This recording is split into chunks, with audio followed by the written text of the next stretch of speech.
پرانی نہیں ہے، رمضان پہلے کی ہے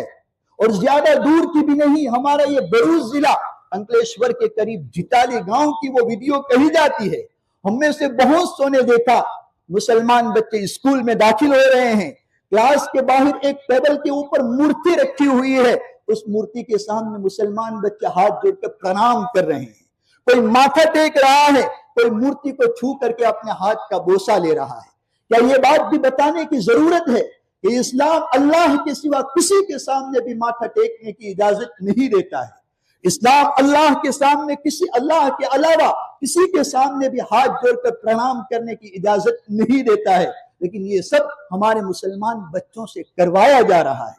شاید اکبر الہ آبادی رحمت اللہ علیہ نے ہمارے اس زمانے کا ہی نقشہ اپنے ایک شعر کے اندر کھینچا ہے کہ یوں قتل سے بچوں کے وہ بدنام نہ ہوتا،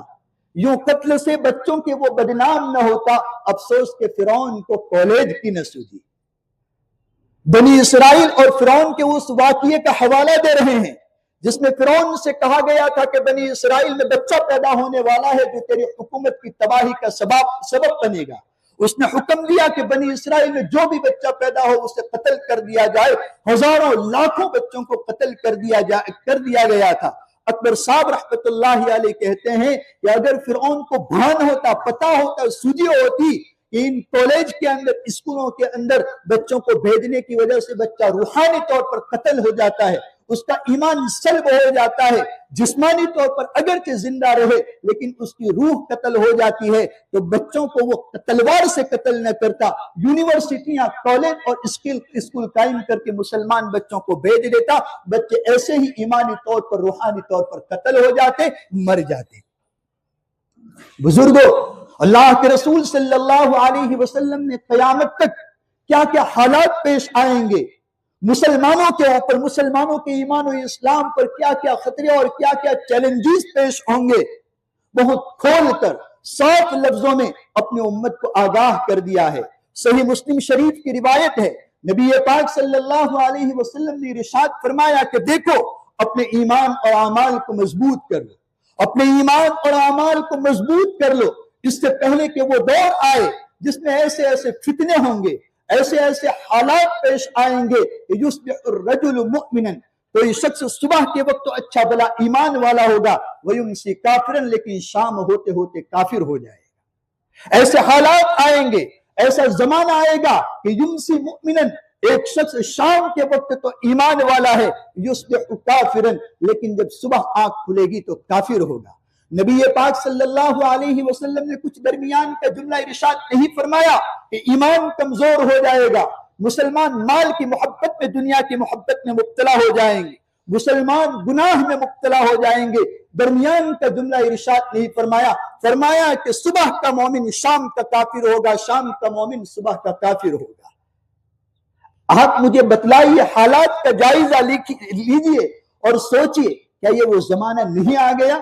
اگر آپ کی نظر جیتی جاتی لائیو دنیا کے اوپر ہے تو آپ خود اس بات کی گواہی دیں گے کہ یہ دور شروع ہو چکا ہے، کہ بڑی آسانی سے ہمارے مسلمان مرد اور مسلمان بچے اپنی زبان سے کفریہ کلمات بول رہے ہیں، ایسی ایسی ویدیاں کر رہے ہیں، ایسے ایسے کاریتم اپنے ہاتھوں سے کر رہے ہیں جو شرک کے اوپر مبنی ہوتے ہیں. ایسے زمانے میں ہمیں اپنی اولاد کی ایمان کی کس قدر فکر ہونی چاہیے، آپ ذرا سوچ لیجئے. آپ کہیں گے تو کیا ہم اپنے بچوں کو اسکول بھیجنا بند کر دیں، دنیاوی تعلیم، عصری تعلیم، اسکول کی تعلیم دینا چھوڑ دیں؟ نہیں، بالکل آپ کو کوئی نہیں کہے گا کہ آپ اپنے بچوں کو اسکول بھیجنا بند کر دو،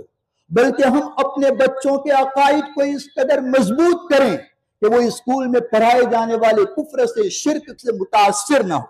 پربھاوت نہ ہو. اسلامی عقائد اور اسلامی مانیتاؤں کو ہمارے مسلم بچوں کے دل و دماغ میں اس قدر مضبوطی کے ساتھ بٹھا دیا جاوے کہ اسکول میں پڑھائے جانے والے غلط نظریات ان کا دل و دماغ قبول ہی نہ کرے. ان کفر والے، شرک والے غلط نظریات کو پڑھتے ہی، سنتے ہی ہمارے بچے خود بخود یہ فیصلہ کرے کہ یہ غلط ہے، ہم نے تو مدرسے میں ایسا نہیں پڑھا. لیکن اس کے لیے ضروری ہے کہ ہم اپنے بچوں کو اس فکر اور نیت کے ساتھ مکتب بھیجیں کہ بس یہی ایک ہمارے بچوں کے ایمان کی حفاظت کا ذریعہ ہے۔ میری بات کو دھیان سے سنیے، میں نے صرف یہ نہیں کہا کہ اپنے بچوں کو مکتب بھیج دو، بھیجتے سب لوگ ہیں۔ میں نے یہ کہا فکر کے ساتھ، مکتب کو پورا وقت دے کر، مکتب کی کامل محنت، سرسری نہیں، اور اس فکر اور اس نیت کے ساتھ کہ فتنوں کے اس دور میں یہی ایک ذریعہ ہے، یہی ایک رستہ ہے، یہی ایک مضبوط قلعہ ہے ہمارے بچوں کے ایمان کی حفاظت کا۔ اس فکر اور نیت کے ساتھ اپنے بچوں کو مکتب بھیجیں۔ میں سچ کہتا ہوں کہ جس بچے نے بچپن میں اللہ کی توحید مضبوطی سے سیکھ لی، موت تک یہ بچہ کبھی کافر نہ ہوگا، موت تک کبھی الحاد، ناستکیت اور ایتھزم کی طرف یہ بچہ نہیں جائے گا۔ اللہ کی ذات سے امید ہے، اس لیے کہ بچپن میں جو چیز دل میں بیٹھ جاتی ہے وہ نظریہ بن کر، عقیدہ بن کر، مانیتا بن کر دل میں مضبوط ہو جاتی ہے، اور جو بات دل میں مانیتا بن جاتی ہے، عقیدہ اور نظریہ بن جاتی ہے، اس چیز کو دلوں سے نکالنا مشکل ہوتا ہے۔ کتنے ہی ایسے واقعات ہیں کہ ہمارے یہاں سے بہت سے لوگ دور دور کے ملکوں میں گئے، ایسے ملکوں میں جہاں علم دین تو دور کی بات رہی، دو چار آدمی بھی خدا خدا کر کے مل کر نماز پڑھتے ہیں۔ ایسے بنجر علاقوں میں گئے، وہاں باطل فرقہ والوں نے ان پر محنت کی، ان کو دعوت دی کہ ایک نیا رسول آیا ہے ہمارے درمیان میں، قادیان کے رہنے والے ہیں، مرزا غلام احمد اس کا نام ہے، تم اس کو رسول مان لو، اس کے اوپر ایمان لے آؤ۔ آپ جانتے ہو